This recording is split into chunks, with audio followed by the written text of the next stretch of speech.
Recently, a high school teacher in California's San Francisco Bay Area moved out of a small apartment that she shared and into her own place. For 41-year-old Lisa Raskin, a San Francisco native, this was once an impossible dream.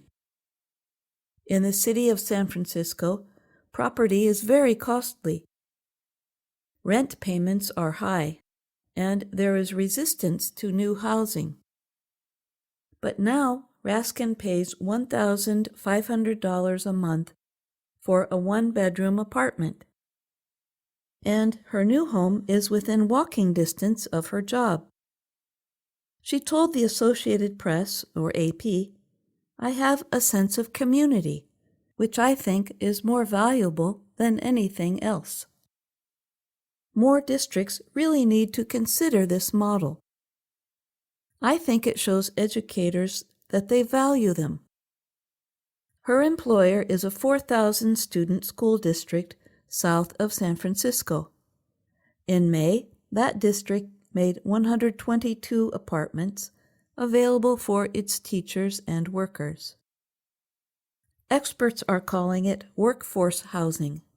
It is rare, but workforce housing is appearing in other parts of the U.S.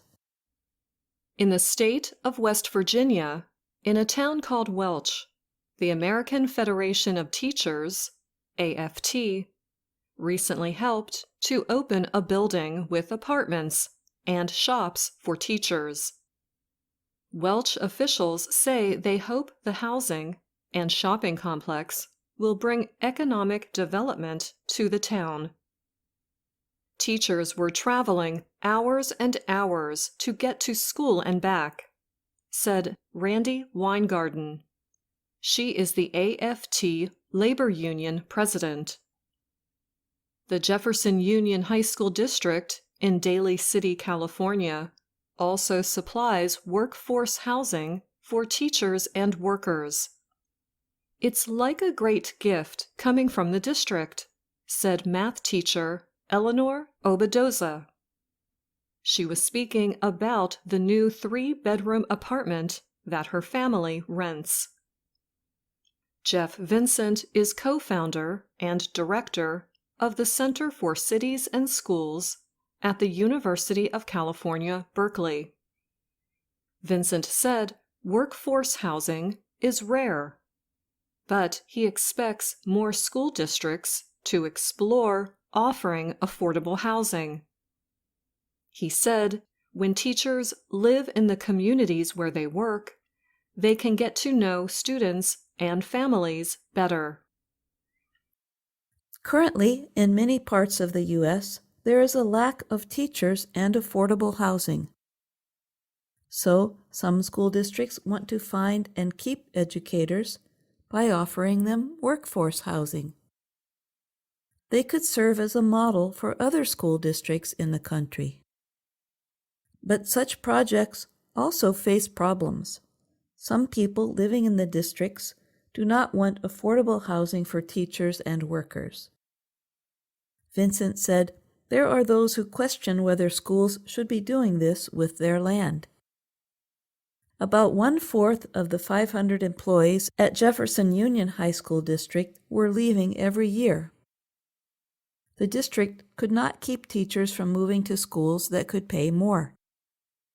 So, in the school year starting in 2017, officials came up with a plan to find and keep teachers. This plan included a $75 million housing complex for teachers and workers. It was paid for in part by a $30 million bond measure approved by voters in 2018. That means the local government borrowed the money. But the district also has a bigger plan.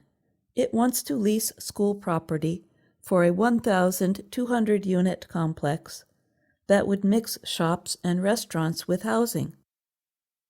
The housing would be sold at full market price. The district says this plan would also create enough money to increase teacher pay. However, the Sierra Club's local office and others oppose the plan.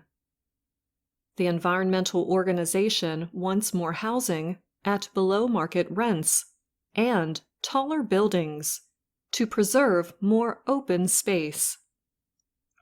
It's terrible the schools have to come up with schemes to build housing to pay teachers, said Gladwin D'Souza, a member of the Sierra Club. She supports workforce housing, but she said there should be more affordable homes for everyone. People living at the school district workforce housing complex can stay up to 5 years. After that time, they might have saved enough money for a down payment on a house. But houses are also becoming more costly to buy. In 2016, the real estate company Redfin released a study. It found that an average teacher's salary of $62,800 could pay for only 20% of homes for sale in major U.S. cities.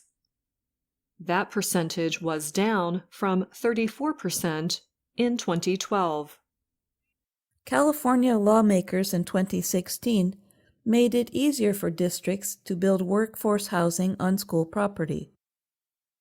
5 workforce housing complexes currently exist in Los Angeles, Santa Clara, and San Mateo County school districts.